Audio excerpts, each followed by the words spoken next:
Midi 15, hier, Esteban Ocon fait son apparition dans le paddock de Spa. Très bien, ça va? L'actuel pilote d'essai Mercedes vient à peine de sortir du simulateur à l'usine, en Angleterre. T'as dormi quoi? 2 heures? 1 heure? 2 heures.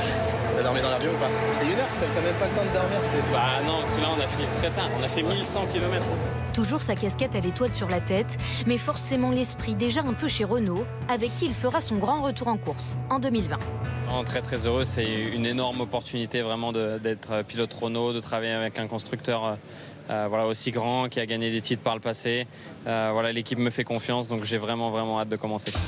2 ans de contrat, plus 1 année d'option pour l'ancien pilote Force India. Une issue presque inespérée après le raté de l'an passé. Alors qu'un accord est trouvé entre le management du Français et Renault, c'est finalement Daniel Ricciardo qui est annoncé par le Losange à la surprise générale. Une décision qui relègue le Français au rang de pilote d'essai.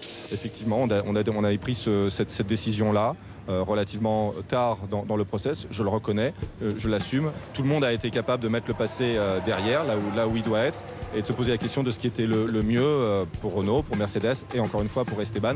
Fait rare, un pilote revient en piste après une saison passée dans l'ombre. Un apprentissage à l'usine et dans le garage des champions du monde.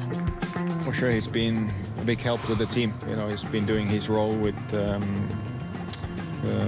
all his effort and skill, and he's for sure been a big help, and especially on the simulator work and everything. So, and he's super talented driver, so for sure he deserves a seat, and I'm happy to see him racing next year. Des qualités de vitesse et d'analyse prouvées aussi tout au long de ses 50 Grands Prix passés au volant de Manor, puis Force India, comme ici à Spa l'an passé avec ce 3e temps des qualifications. Un élan freiné en pleine ascension qui fait aujourd'hui du Français de 22 ans un pilote expérimenté et affamé, des caractéristiques recherchées par Renault.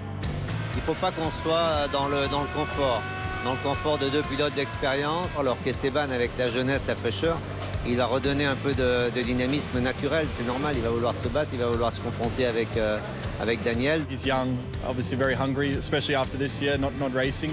I think next year he's going to be very determined to make up for a bit of lost time, and maybe already some things Esteban will do will be different, could be better than what I do, so maybe I can learn from him, and we'll go from there. So it's an opportunity to maybe make myself better.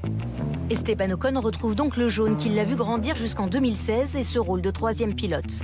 Mais il sera désormais pilote officiel, le 8e tricolore à rouler en course pour l'écurie française.